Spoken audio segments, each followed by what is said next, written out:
नमस्कार सर। नमस्कार। आपका नाम क्या है सर? गौरव सिंह राजपूत। ओके, आप कहाँ से हैं सर?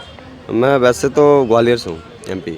एमपी से। हाँ, फिलहाल दिल्ली रह रहा हूँ अच्छा। 10-15। सर अभी आपने एक न्यूज़ सुना होगा कतर पे कि कतर में 8 भारतीयों को सज़ा सुनाई गई है, फांसी की सज़ा। क्या आपको लगता है कि मोदी गवर्नमेंट यानी कि मोदी जी उन भारतीयों को छुड़ा पाएंगे या उनको सज़ा मिल जाएगी? नहीं, देखो मोदी जी पे भरोसा है और कुछ ना कुछ मोदी जी करेंगे, हमारे जैसा एस जयशंकर हैं, कुछ ना कुछ करेंगे क्योंकि विदेश मंत्री उनसे बेटर मैंने अपनी मतलब लाइफ में नहीं देखा। कभी भारत के इतिहास में ऐसा विदेश मंत्री कभी हुआ नहीं है और वो उनका कतर का कुछ नहीं है। कतर का एक खुंदस है कि इजराइल के समर्थन में भारत वो खड़ा है। तो वो मुस्लिम होने के नाते वो बस टोन कर रहे हैं, पिन कर रहे हैं। वो होता नहीं है कि उंगली कर देना, फालतू में उंगली कर रहे हैं और होना कुछ नहीं है।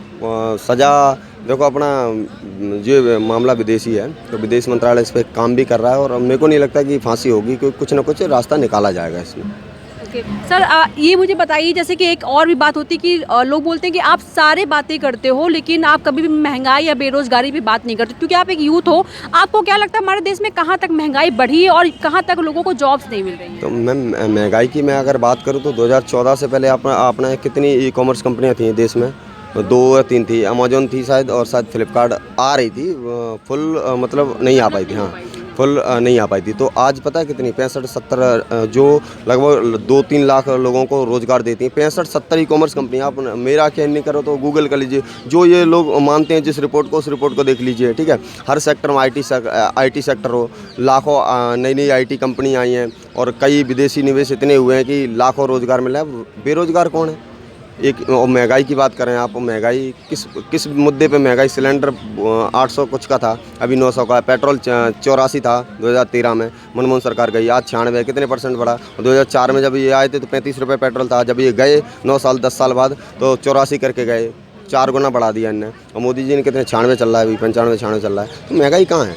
और बेरोजगार कौन है? जिसने काम करना नहीं है, तुम्हारे पास टैलेंट है नहीं है, तुम्हारे पास स्किल है नहीं है, तुम घूमोगे, अनपढ़ हो, वो उनको बेरोजगार कौन हुआ? आतंकवादी बेरोजगार हो गए, पत्थरबाज जो करते थे 500-500 रुपये, वो बेरोजगार है। तो इन लोगों को मेहनत करना चाहता उसके लिए काम है। मैं भी तो काम कर रहा हूँ, यहाँ खड़ा हूँ, मैं भी काम कर रहा हूँ, अपना खुद का काम है। तो काम कर एक चीज़ बताओ मैम, यहाँ 140 करोड़ लोग हैं। जब 140 करोड़ लोग हैं तो खपत ज़्यादा होगी तो मैन्युफैक्चरिंग ज़्यादा होगी, ज़्यादा प्रोडक्ट यूज होंगे। जब 140 करोड़ के देश में तुमको बेरोजगार हो तो तुम कहीं रोज़गार मिलेगा ही नहीं, क्योंकि ये देश यहाँ पे कुछ भी बेचो आप, सब्जी बेचने लग जाओ तो 1000-2000 रुपये कमाओगे, लेकिन तुमने क्या बनना है? IAS कलेक्टर बनना है, पुलिस वाला बनना है। क्यों बनना है? सरकारी टीचर बनना है। क्यों? घूस खाना है।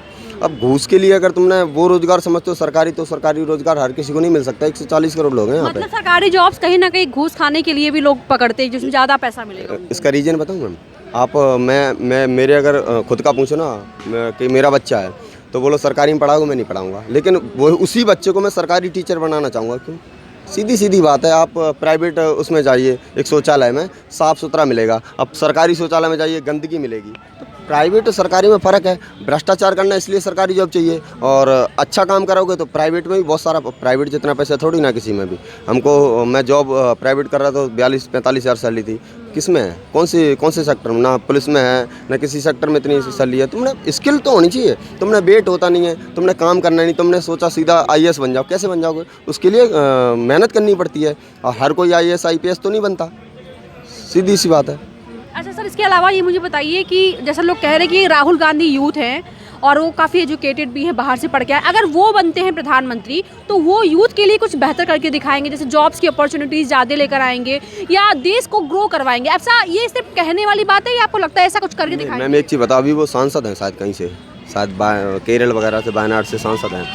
कितना वायनाड को डेवलप कर दिया? एक सांसद के हाथ में बहुत कुछ होता है। अगर सांसद चाहे ना, एक 2-3 जिले को अच्छा, तहसील को अच्छा डेवलप कर सकता है। कितना कर दिया। और इनके ख़ानदान में इतने सारे प्रधानमंत्री रहे, इनकी दादी रही हैं, इनके फर्जी दादाजी भी रहे हैं, नेहरू खान, ठीक है। वो सारे इनके वो रहे हैं प्रधानमंत्री। कितना डेवलप कर लिया देश को पता है। कितने एम्स थे देश में पहले, अब कितने हैं। कितने हाईवे थे। आज हम रोड के मामले में दुनिया में नंबर 1 स्टैंड करते हैं। जो हमारी GDP 2009-10 में आप गूगल करके चेक कर लीजिए, 12वें नंबर पर थी, पाकिस्तान हमसे आगे था, आज हम 5वें नंबर पर खड़े हैं। तो ये मोदी जी की देन है। IIT चेक कर लीजिए, NIIT, IIM, कुछ भी चेक कर लीजिए, हम हर चीज़ में इतने फास्टली ग्रोथ करें हैं। अब इनको दिक्कत ये है कि ये लोग सारे भ्रष्टाचारी हैं, सारे 21-22 दल मिल गए। केजरीवाल की फाइल का नाम देखो तो उसमें सारे कांग्रेसी थे और सपा के कुछ थे, RJD के कुछ थे। आज वो केजरीवाल दोनों हाथ करके उनके साथ खड़ा होता है। तो सीधी सी बात है कि ये सारे चोर हैं, एक साथ हो गए हैं और कुछ नहीं होना है इनसे। 2024 में क्या 2029 में, अगर वैसे तो मोदी जी की एज हो गई, 2026 में 27 में योगी आना है और योगी आ जाएंगे फिर ये बोलेंगे नहीं, इनको जेल जाना है। दिसंबर जनवरी में केजरीवाल जाएगा, उसके बाद 2024 के बाद इनका नंबर है। इनका बेटा, माँ और इनका निब्बा निब्बी, वो प्रियंका, वो वाड्रा सारे जेल जाने हैं क्योंकि चोर हैं ये। 1992 में वाड्रा की संपत्ति कितनी थी? 2-4 लाख रुपए थे। मैं नहीं कह रहा, ये मैंने डाटा पढ़ा है, ठीक है, इतनी थी। आज ये DLF का मालिक है, इतने सारे पेंटिंग भी बेचते हैं बैंक को 300, 400 करोड़ की। कौन सा पेंटिंग बनावे? समझ नहीं आता, इतना भ्रष्टाचार कर दिया इनने, इतना आतंकवाद कर दिया था। पाकिस्तान एकदम मस्त था, हैं? हमारे देश में प्याज 100 रुपये हो जाए लेकिन पाकिस्तान में 40 बिक रहा था। आज वो ट्रेड बंद कर दिया। जो कंडीशन है वो भी कहीं ना कहीं आपको लगता है मोदी जी के आने के बाद ही हुआ है? बिल्कुल सीधी सी बात है, वो हमसे आगे थे, वो हमसे हर क्षेत्र में आगे जा रहे थे। हमने 155-56 हमारे पास परमाणु, वो हमसे आगे थे। इनकी देन है। हम जब परमाणु परीक्षण कर रहे थे, इनके कमलनाथ जी अमेरिका में जासूसी कर रहे थे कि परमाणु परीक्षण भारत कर रहा है अटल जी की सरकार में। तो ये हमेशा से गद्दार रहे हैं और इनका जो स्ट्रेटजी थी वो इंग्लैंड के इशारे पे सरकार चलाती है। क्योंकि जो जब ए.ओ. ह्यूम ने कांग्रेस बनाई थी तो उसका सीधा सा सिद्धांत था, जो भारत में अंग्रेजी हुकूमत को डिफेंड करेगा वो कांग्रेस का मेन लीडर रहेगा, अध्यक्ष हो चाहे प्रधानमंत्री हो, उसको ही सब कुछ मिलेगा। तो उनके इशारे पे काम कर रहे थे। अच्छा, सोशल मीडिया पे एक हैशटैग चल रहा है कि मोदी हटाओ देश बचाओ, और एक और चलता है कि मोदी ने देश को बेच दिया। ये क्या अफवाह है या ये कुछ हद तक सही है? एक चीज़ बताओ मैम, किसने खरीदा? खरीदार कौन? पहले ये किसको बेचते थे? कोई भी टेंडर देते थे ना, ये एयरपोर्ट का हो चाहे किसी भी प्राइवेट कंपनी हो, किसको? और मनमोहन सरकार में 10 साल में 51-53 कंपनियाँ सरकारी से प्राइवेट हुई हैं। मैं उसका नाम बताऊँ, एक्सिस बैंक सरकारी थी, अब नहीं है। HDFC बैंक, ठीक है, सरकारी थी, अब नहीं है। तो किसने बेची? उनने बेची। और किसको बेची थी? विदेशियों को।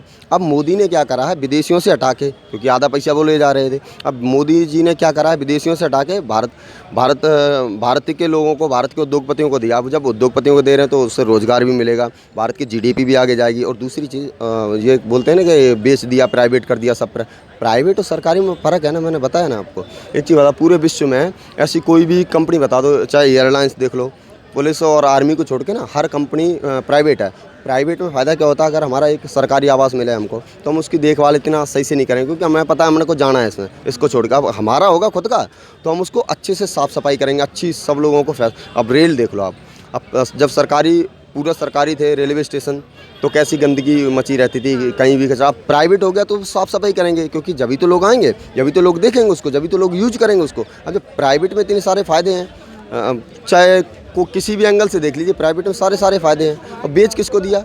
बेचा नहीं है, वो लीज पे देना होता है। बेचना अलग चीज़ होता है, बेचना रजिस्टर नाम करना होता है, नाम नहीं करना। हैंडल पूरा गवर्नमेंट ही कर रही है। अब इन लोगों को, मूर्खों को पता नहीं है। अब ये किस जनता को बेवकूफ़ बनाते हैं पता है? जो 30% लोग हैं ना, जो इनके वोटर हैं, चाहे ये मिलजुल के ले लें, बांट लें वोट, चाहे अलग अलग होकर ले लें। इनके, मैं बता दूँ, मुस्लिम वोटर हैं ना जो, और वो कुछ परसेंट 2-4% शायद जय भीम वाले, वो इनके वोटर हैं। चाहे इकट्ठे होकर ले लें, चाहे अलग अलग होकर ले लें, मिलने वही हैं। 70% वोट BJP के हैं, जो राष्ट्र को चाहते हैं, जो राष्ट्र की उन्नति चाहते हैं, जो देश की तरक्की चाहते हैं, जो धर्म की तरक्की चाहते हैं, जो धर्म का सब कुछ चाहते हैं। तो उनको वो मोदी जी, उनके साथ मोदी जी हैं, उनको वो मोदी जी के साथ हैं। अब इनको वो आतंकवाद करना है, पत्थरबाजी करना है। 500-500 रुपये पे पत्थरबाजी होते थे, भारत तेरे टुकड़े होंगे इंसान लें, वो उस जैसे लोग तो इनकी पार्टी में हैं। सनातन कीड़ा मकोड़ा है, डेंगू मलेरिया है, वो बोलने वाले इनकी पार्टी में।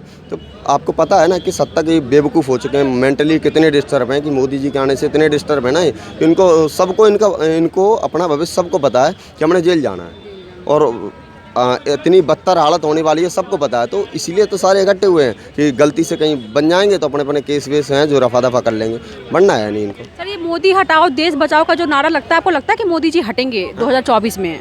मोदी 24 तो छोड़ो, 29 में ना हट रहा। वैसे तो खैर उम्र हो गई उनकी, लेकिन 26-27 में योगी आ जाएगा, फिर ये कुछ ना करेंगे।